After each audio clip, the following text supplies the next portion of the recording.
Hello students, myself Smt.Raktate D.B from Residential Junior College, Ahmednagar. Today we are going to learn a lesson 1.5 Mrs.Adis. The writer of this lesson is Sheila K. Smith. She was an English novelist and poet. Many of her novels were set in the borderlands of Sussex and Kent in the English regional tradition.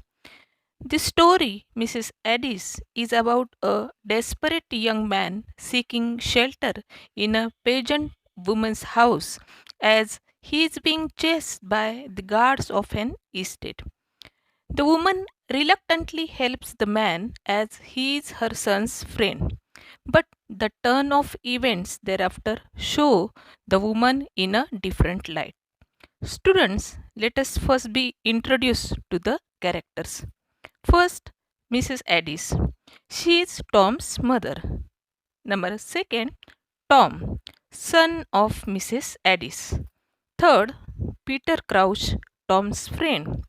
Fourth, Whittler, keeper of Scotney Castle. Fifth, the Boorman. And last, Old Crotch. Let us move towards the first part of the text. Now see page number 44. In northeast Sussex, a great tongue of land runs into Kent. Sussex is a county in the south of England, and tongue of land means a long stretch of land branching out from the main road. It is a land of woods. The old hammerwoods of the Sussex iron industry, and among the woods gleam the hammer ponds. Here, woods means forest. Hammerwoods, it is named so because here was iron industry in the past. Iron used to be made using timber and water.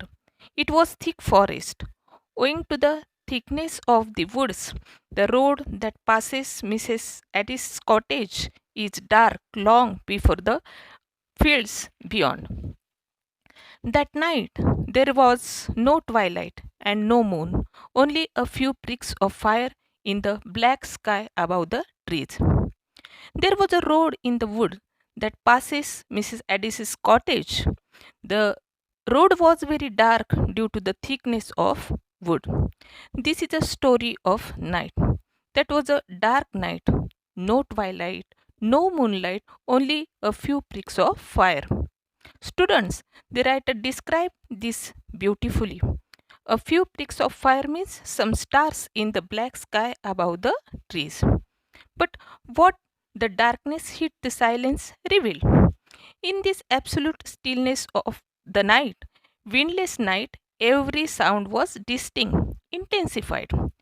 Distinct means different. The distant bark of a dog at Delmondin sounded close at hand. Delmondin is a name of a village, and the man who walked on the road could hear the echo of his own footsteps following him like a knell. Knell means dangerous sound. In that silent night, the man was walking along the road, leaving behind the forest.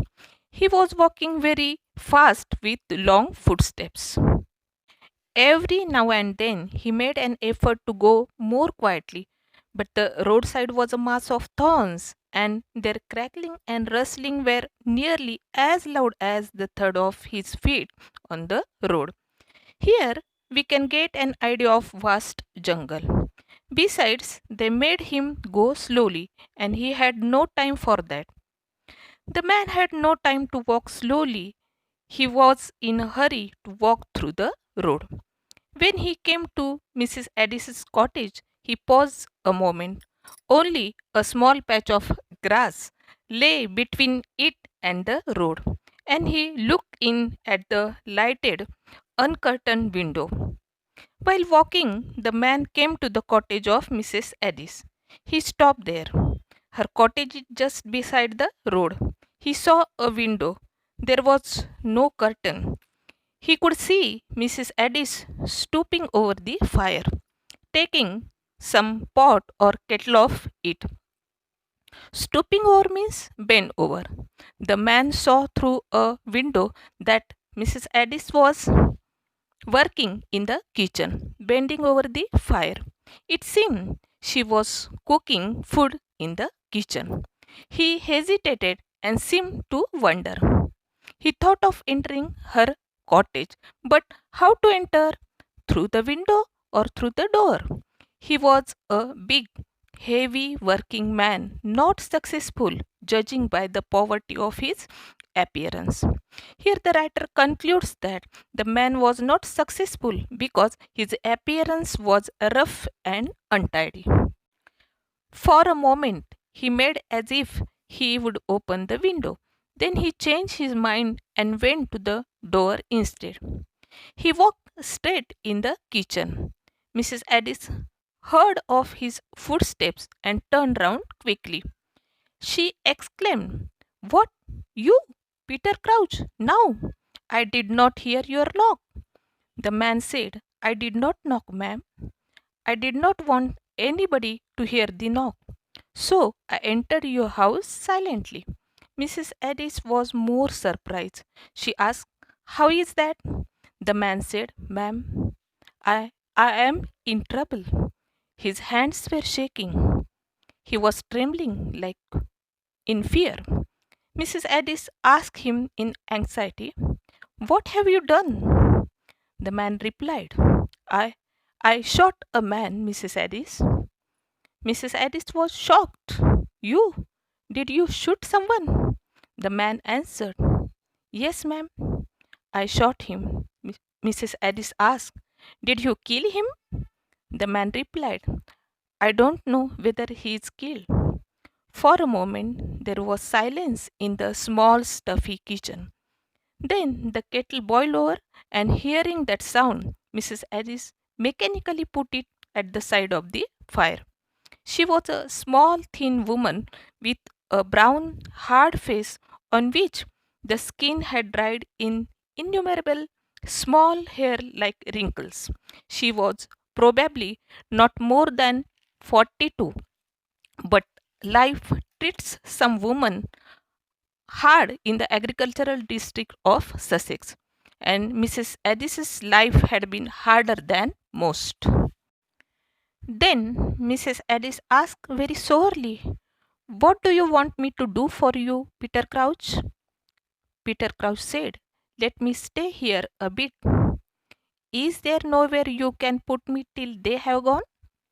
"Please, ma'am, allow me to stay here for some time till they have gone. They leave this place."